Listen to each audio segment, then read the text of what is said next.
Welcome back to Tux Traveler. Well, today I want to do a little bit of switching of some of my panel switches onto this nice gang panel switch. Now, this is a Nylite brand, which they're attempting to brand themselves as a United States, Pennsylvania-based company. They're not. Everything's Chinese made. It comes in this nondescript brown paper box from Amazon with a dot indicating the LED light colors. We'll go ahead and forgive that because I'm not sure you're going to get these pretty much anywhere except Chinese made, so we'll go with it. This, the plate here is actually metal, and the switches, they seem like they're a decent build quality. There is a little bit of an issue. I'm going to talk about what that is here in a minute, and we're going to go ahead and play with it with the testing, and I'm going to show you what this is going to look like on its final installation. And it is going right up here. It's replacing these ones, these switches. Now there's 5 up there right now. The middle switch there is always on.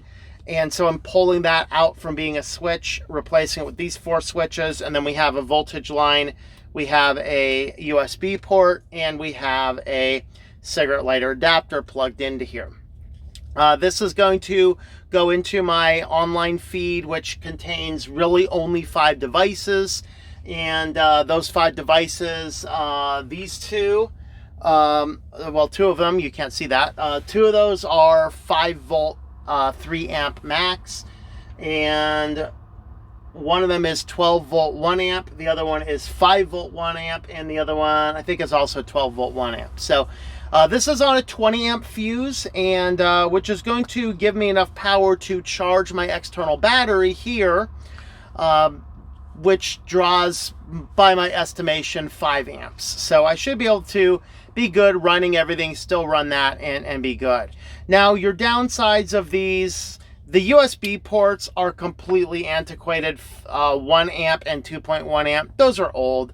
Any USB charging voltage should be the 3 amp, the quick charge ports, 3 amps, 5 amps, something like that. The other thing is I found the documentation is not correct on getting the LED lights to shine properly. I'm going to go ahead and show you that in real time rather than explaining it. I'm not going to actually film the installation here, mostly because it's just going to be a lot of pulling out the stuff I need to do, but I'm going to walk you briefly through what we're going to do before the install. But this won't be like a live install because there's too many things that'll be completely irrelevant to somebody if you're going to do this. I gotta say this though, this panel was $38. I paid extra money for the red lights. The blue, you can get it in blue, green, and orange, I believe, which are all a little bit cheaper. If you are building your van, do this rather than those little individual switches. And the reason is, the way these are built, it is way less wires and way easier to install stuff doing it this direction. But we'll go ahead and walk through that. As far as the tools I'm going to need, I am going to need a couple of your basic connectors. Mostly I'm just going to need 2 ring connectors, one for my positive, one for my negative. And we're going to run this on 14 gauge wire, and I have just enough 14 gauge wire here and here. I'm sorry, these are 12 gauge wire, I think. We're going to be using 12 gauge wire just to run it into there, just effectively match what is on this. You're going to need some crimping tools. I'm going to want to cut out some of that panel. I might need random other miscellaneous tools I have laying out. And I'm going to use shielded connector ports. And I may or may not use some of these fire starters, as Louis Rossman has been talking about on his channel lately. Cheap Chinese crap connectors. Unfortunately, I had no other choice but to go with those. But these ones have been purchased from a Lowe's, so they're good. They won't burn my place down. And let's see, I will probably need a drill because at least one of the sides that this is going to be drilled into this here is actually going to have drilling into some wood. And I will probably use some screws or some bolts or screws on the other side because there may not be enough ballast back behind here. So I don't know, I'll just figure that out when I get to it. But before we actually get to the install, I'm gonna go ahead and show you how this guy works, and we're gonna talk about the LED lights and things like that. Okay, so the first thing you will probably want to know is I inverted it. It was in this direction and these guys were going in the opposite direction. I pulled them out. They simply unscrew back here and then just pop them out and invert them, put them back in. And I did that because I wanted the buttons on the top and the other utilities on the bottom, which will make it a lot easier to manage charging and things like that.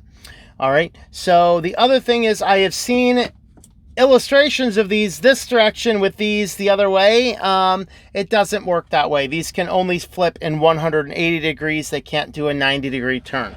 So we are going to mount it this direction. And just for testing purposes, I just put this in with just some electrical tape into a male port, and I conveniently have a female port plugged into my system here. All right, so when I plug this guy in, this is reporting 13.0 volts. You'll see that this light is off, these lights are on, and when you have the power switch on, you will see that the bottom light is on. Okay, this was a test of how to get these guys off. So the first thing I'm going to note is the voltage is not generally accurate. I'm going to check it directly from my Renogy, which is reporting 13.1 volts. This is 13 volts. My refrigerator is reporting 13.2 volts. The charger up here is reporting 13.1. And this charger is 13.0. So I have all sorts of chargers. Obviously, the most accurate is always the Renogy because that's the one that ties directly into the solar charge controller and is closest to the battery. Now that's at 13.1, so this is okay, but I don't want this perpetually on, nor do I want these lights on. So we're going to go ahead and check the documentation, and this leads us to the first problem that we have. So checking your documentation, we have some instructions that are going to tell us about the wiring and the lighting here. Now, they do use upper light and lower light in their documentation, but as I said, I inverted this. So I'm actually going to use the term passive light and active light. That's what I'm going to do here. So active light is when the switch is on. Passive light, the switch is always on. The problem is they tell us here that the lower light, which is the passive light negative, should be port 7. And the upper light, which we're calling the active light, should be port 8. The problem is I came back here and these are 7 and 8 back here, and it doesn't actually matter which one of these you do. I'm going to go ahead and pull out the opposite side just to show you guys. And these tabs are a pain in the butt that they give us. So there's a little tab in there that locks it into place, and in theory you just squeeze on them tight and they don't like to come out, so I've been using some pliers for this. All right, so here's what we have. That is our electrical tape is messed up. All right, so this one here, you'll see there is no light at all because I have both lights disconnected. This one here is behaving the way I want it to. And we are going to plug in, I think this one is 7.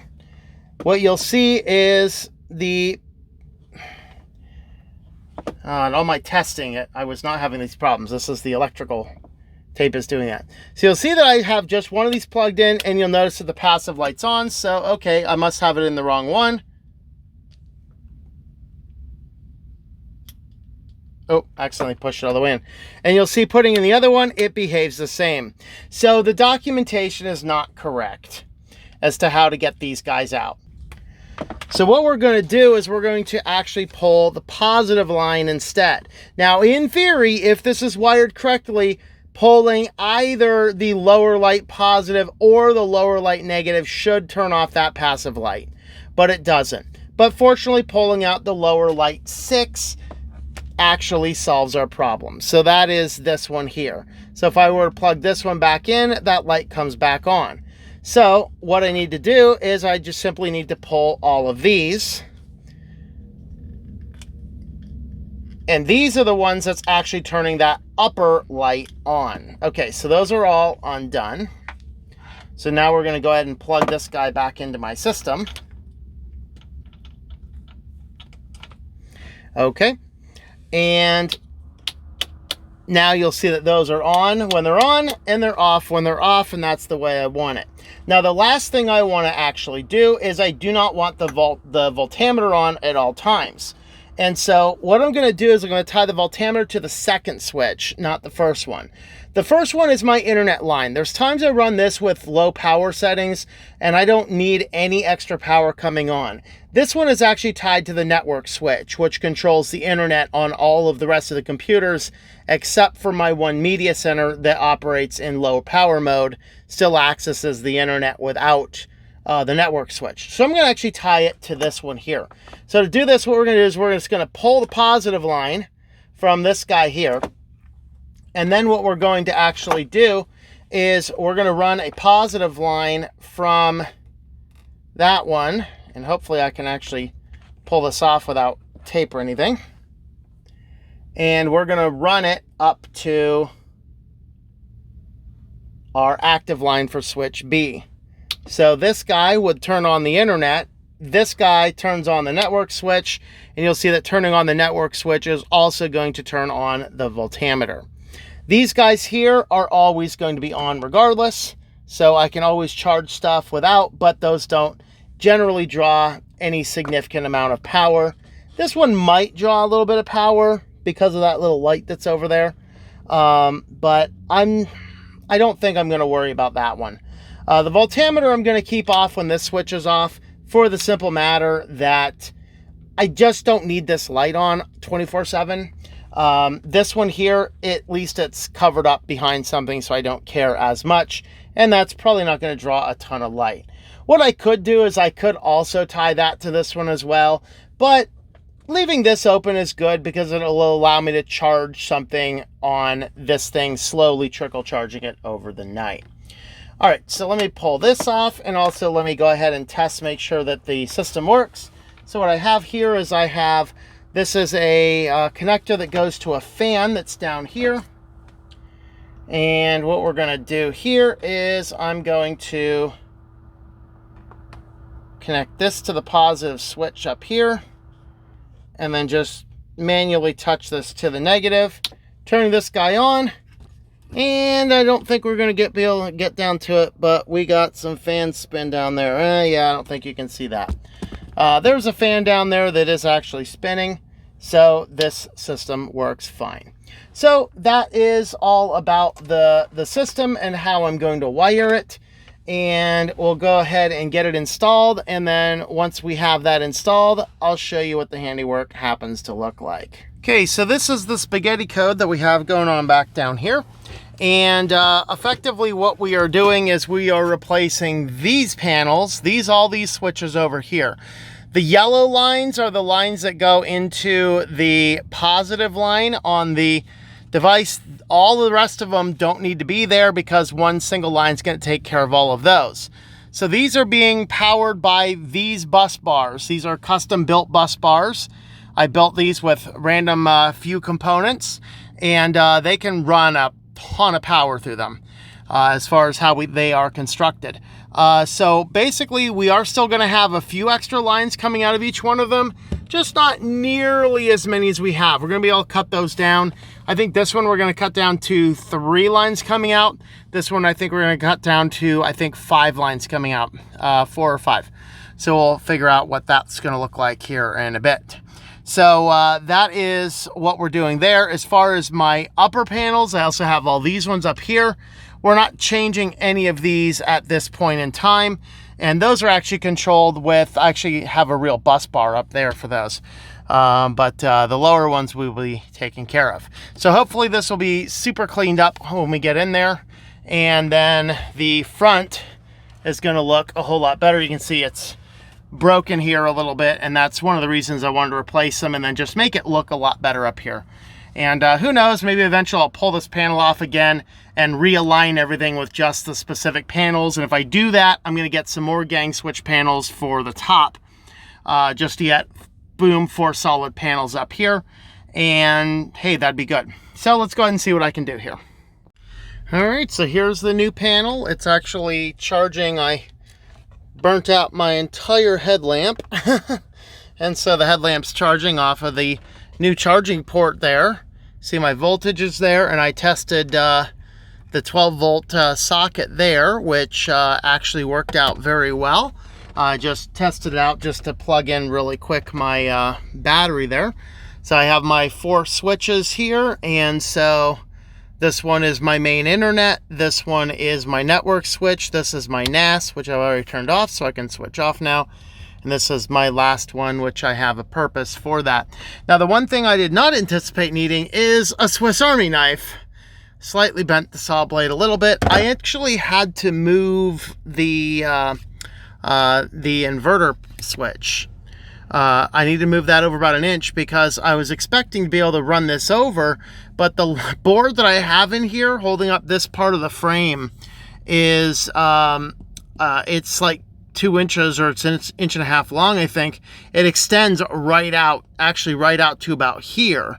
So this is as flush in with that board as I can get it. These two are screwed into the solid board, and these two I have just reinforced in the back. So let's go ahead and head inside now. Let's have a look at the cleanup. So you can see it is a lot cleaner in here now. So pretty much all these are going in. I put a little clip here, and I put a piggyback onto this line here so that when the network switch is on, the voltameter is on, but otherwise the voltameter is off. And now back here in our bus here, we only have 3 lines. I thought it was 4, but we have 3 lines coming off. So one of these is my modem requires its own separate line that requires 2 positive lines in, one for standby power and one for active power. And then the other one goes back into our gang panel, and this last one is the input. Oh no, there was a 4th. I said there should be a 4th. And that one I actually just threw the switch over here. This is the switch that controls the router right here, which we don't need right now. All right. And then back here on our ground line, we have our ground line in, and then there should be one of these going out to each of the devices, and then one going out to the gang switch there as well. So that is pretty good. Of course, we have inline fuses on some of the more important ones. We don't have the inline fuses on the 3 items that are running their own DC to like their step down converters. I don't need those, just the ones that are directly into the 12, because those will take care of themselves. And then just for anybody that is curious, the whole gang switch here is on a 20 amp fuse. And this is, again, a little close up of what it looks like, and that is way nicer, way nicer. I'm thinking right now, doing that when I get back, I might order another gang switch panel for the top. Or I might do a 2 switch panel, keep this guy in the middle, and another 2 switch panel over here, and replace this with something else and just space things out a lot better and things like that. But yeah, that's a very nice improvement. And if I go ahead and turn as many lights off as I possibly can, we'll see that that's not overly bright. Let me just turn everything off as I can.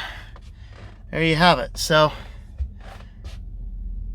camera picks up quite a bit of red, but it's not an overwhelming brightness if any of those have to remain on. That's not a real big deal. All right, so there we are. That's my project, and hopefully this guy will charge. The last thing actually I did, let me go ahead and just address this real quick. I found this guy at the free pile at the RTR, so I just bolted it to the side there. And I put some extra miscellaneous charging cables in there. Things that I used to have scattered throughout the van. Now they're in one isolated spot, so I can easily grab those anytime I need extra charging cables beyond the regular ones, which sit right over here.